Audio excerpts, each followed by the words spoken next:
रचना से उसने पार्वती जी के भाई को मरवा दिया, हिमालय राज के पुत्र को मरवा दिया।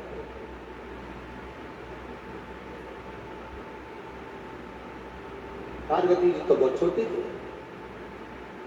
बहुत छोटी।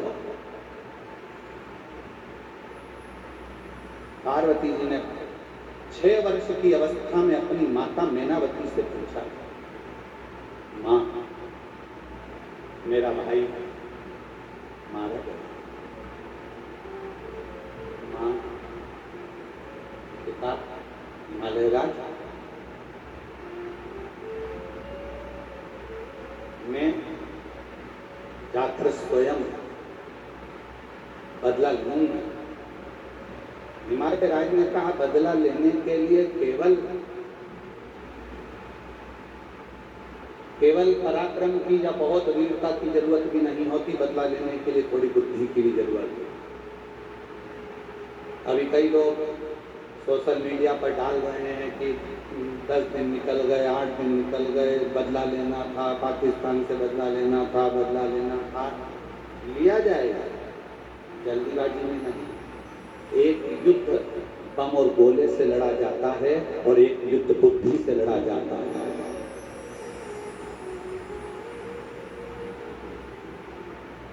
एक युद्ध हथगोलों से लड़ते हैं, एक युद्ध बंदूकों से लड़ा जाता है, तोपों से लड़ा जाता है, गोलियों से लड़ा जाता है, और एक युद्ध बुद्धि से लड़ा।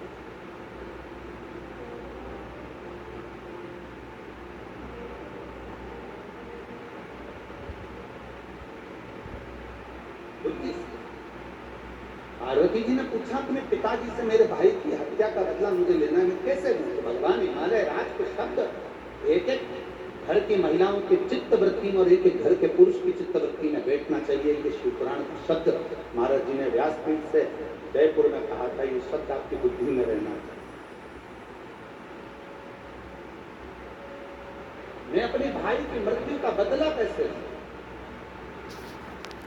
पिताजी से पूछा गया माँ मैनावती से। पिताजी ने कहा, तलवार उठाकर जाओगी और मार दोगी, इससे बदला नहीं होगा। तुमने आक्रमण कर दिया, इससे बदला नहीं होगा। थोड़ा बुद्धि से भी बदला लिया, शांति से थोड़ी धीर धरो, मन घबराओ नहीं, प्रभु मिलेंगे। क्यों चिंता करती हो? काय के लिए सोच रहे? क्यों विचार करना? इंतजार करो। हिमालय राज ने माता पार्वती जी को, स्वयं ने माँ जगत जननी जगदम्बा माता पार्वती जी को अपने नाना के घर भेज दिया।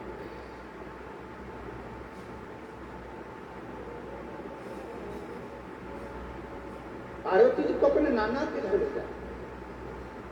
कौन है पार्वती जी के नाना? मैनावती के पिताजी कौन है? पितृलोक में रहने वाले पितर, क्योंकि पितरों की 3 लड़कियां थी, मैना, धन्या और कला। विदेश्वर संहिता शिव महापुराण में वर्णन किया है।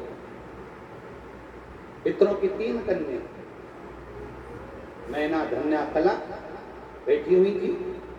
उठी, सनकादि ऋषि तप कर रहे थे, वहीं से निकल कर चली गई। उनका जो लहंगा था उसमें रतन जड़े हुए थे। वो रतन जड़ने के कारण सनत कुमारों की जंघा पर चोट लगी, और जंघा पर जब चोट लगी तो वो जंघा छिला गई। सनत कुमार को क्रोध आ गया और उन्होंने क्रोध में आकर कह दिया कि तुम पितरों की 3 बेटियां हो, पितृलोक में रहती हो, और पितरों के धाम में रहने के बाद भी, जहाँ इतनी शिक्षा है, जहाँ इतना अध्ययन है, और वहां रहने के बाद भी तुम मेरा अपमान कर दी। मैं तुम्हें श्राप देता हूँ कि तुम मृत्यु लोक में जन्म लोगी। तीनों मृत्यु लोक में जन्म। तो तीनों ने क्षमा मांगी, हमको क्षमा करो, हमारा कल्याण कैसे होगा? तो कहा, तुम तीनों पृथ्वी पर तो जन्म लोगी, पर तुम तीनों की गोद में 3 देवियां खेलेंगी। मैना की गोद में पार्वती जी खेली, धन्या सुनैना बनी, जिनकी गोद में सीता जी खेली, कला कीर्ति बनी, जिनकी गोद में राधा जी खेली। ये 3 कन्या 3 देवियों की गोद में। और कथा के दूसरे दिन आपको कहा था कि बच्चों का सबसे बड़ा शिक्षा का केंद्र अगर कहीं पर है तो घर के बुजुर्गों के पास में है। दादा दादी अपने पोता पोती को सिखा देते हैं अगरबत्ती पकड़ना, दादा दादी अपने बच्चों को सिखा देते हैं पोता पोती को आरती करना। भले दादा दादी कुछ नहीं दें अपने पोता पोती को, पर मेरा निवेदन है जितने बाहर रहते हो, जितने पुणे मुंबई में रहते हो, जितने दूर दूर देश में रहते हो, उनसे निवेदन है साल में कम से कम एक बार अपने को अपने गांव जरूर आना चाहिए और अपने दादा दादी के पास अपने पोता पोती को जरूर रखना चाहिए। शिक्षा का केंद्र बिंदु है घर के बुजुर्ग, नाना नानी, दादा दादी। बच्चों को साल में एक बार नाना नानी के घर पे भी जरूर लेकर जाओ, बच्चों को एक बार दादा दादी के पास जरूर लेकर जाओ। वो देखेंगे दादा दादी कुछ नहीं देंगे तो उनको सिखाएंगे। दादी पलंग पर सो जाएगी और बच्चे से कहेगी पोते से, छोटा सा पोता है 3 साल का 4 साल का, और इतने से पोते से दादी कहेगी चल मेरे पाँव दबा,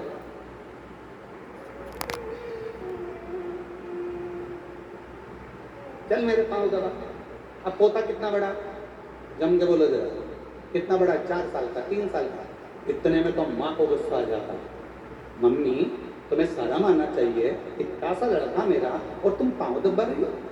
अरे मम्मी को तो खुश होना चाहिए कि आज दादा दादी अपने बच्चे को संस्कार दे रहे हैं कि बुजुर्ग अवस्था जब तुम्हारे माँ बाप की आए तो उनके पाँव दबाना मत भूलिए।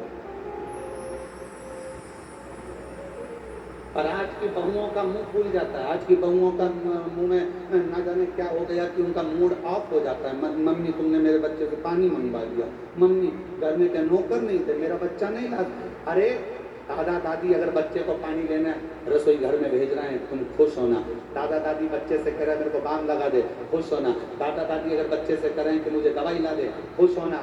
दादा दादी अगर तुम्हारे बच्चे से, तुम्हारे पति से नहीं, तुम्हारे घर के पोता पोती से अगर कह रहे हैं बेटा मेडिकल चले जा सामान ला दे, बेटा सब्जी लिया, तो गुस्सा मत होना। दादा दादी उस बच्चे को सिखा रहे हैं कि जिस दिन तेरे माँ बाप बूढ़े हो जाएंगे तुझे इसी तरह से सेवा करना है जो आज मेरी कर रहा है। पर हमारी रीत उल्टी हो गई साहब, हमने उल्टा सोचना चालू कर दिया। मम्मी मेरे बच्चे को काम मत बता, मम्मी मेरे बच्चे को काम मत बता, और जेठानी का बच्चा उसको बताओ, देवरानी का बच्चा उसको बताओ, मुझे मेरे बच्चे को मत बताना। मेरे बच्चे से पाऊँ तो पर छोटे से बच्चे को दादा दादी नाना नानी काम बताएं, तुम प्रसन्न होना, तो समझाएं प्रसन्न होना, क्योंकि नाना नानी और दादा दादी आपके बच्चे को कुछ नहीं देंगे तो अच्छा संस्कार जरूर देकर जाएंगे और वो आपको श्रेष्ठ बनेंगे। जय हो जय हो जय हो। बुरा मत मानिए। श्री शिवाय नमस्तु। और यहाँ अगर कोई जीजियों को मेरी बात का बुरा लग रहा हो तो मैं क्षमा चाहूंगा इस बात के लिए। अगर हमारी वाणी से अगर आपको ठेस पहुंच रही हो ना तो क्षमा चाहूंगा। और निवेदन है दादा दादी के पास, नाना नानी के पास बच्चों को ले